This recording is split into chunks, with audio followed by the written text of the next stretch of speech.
ว่าอยากมาน้อยามเยอะสาวน้องเพื่อยน้องแน่ไอ้ดีแต่แก่นเท้าใจมันหาอยู่สู่วัน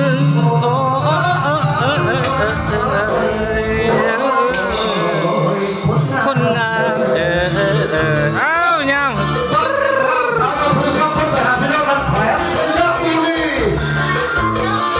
บรรดาต้นสบับเด้อทางอาจารย์ชันโตโสภาวันนี้เอ้าไหลจ้า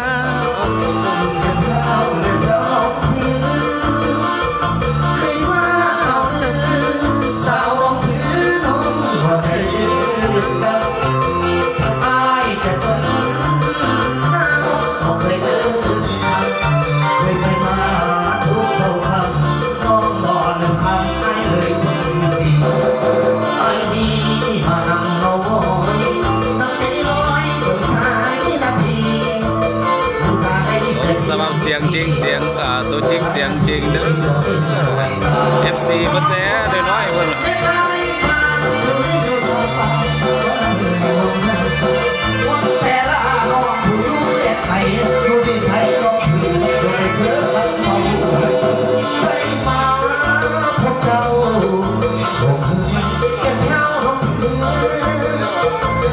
มันว่าอีกวันที่สาวเด้อพบกันอยู่นะ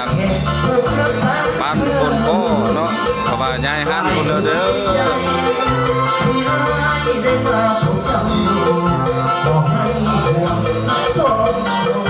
บรรดา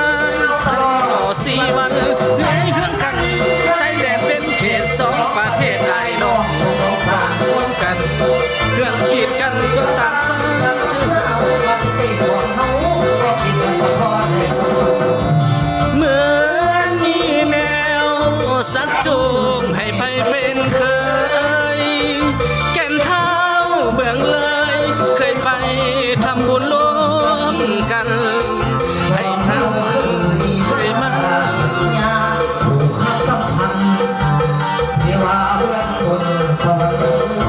บรรดาลตลอดทุกคนมาเลยเป็นเคยดังสายเป็นงานรอบฟ้าที่ใหม่จะขอเชิญชวนให้ฮักสองเราสมความอยากได้เครื่องบุญเขาอยากได้เสริมสูญจะขอเธอทุนเทศบาลเราให้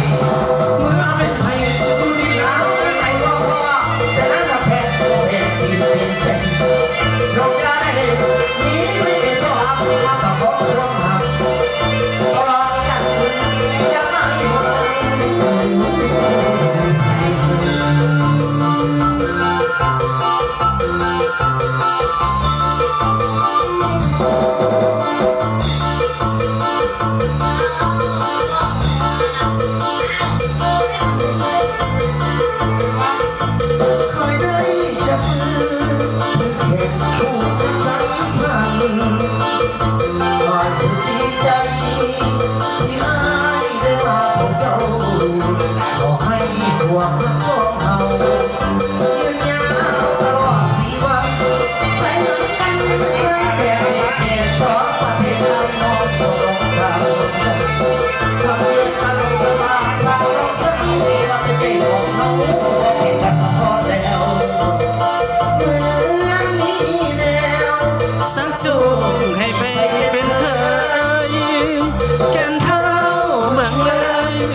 เป็นเวียงสวัสดิ์เด้อ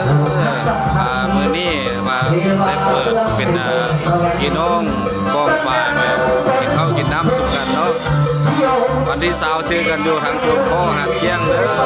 ย้ายไปพุ่นแล้ว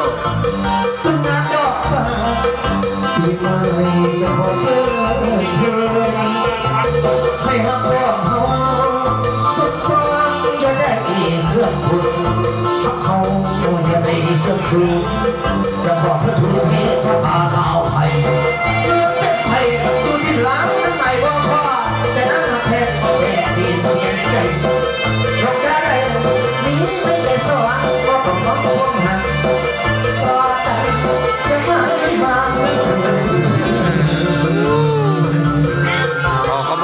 ที่ว่าต้นฉบับเนาะทางอาจารย์เป็นมาประกอบส่วนเนาะ ต้นใหญ่ขนาดเนาะ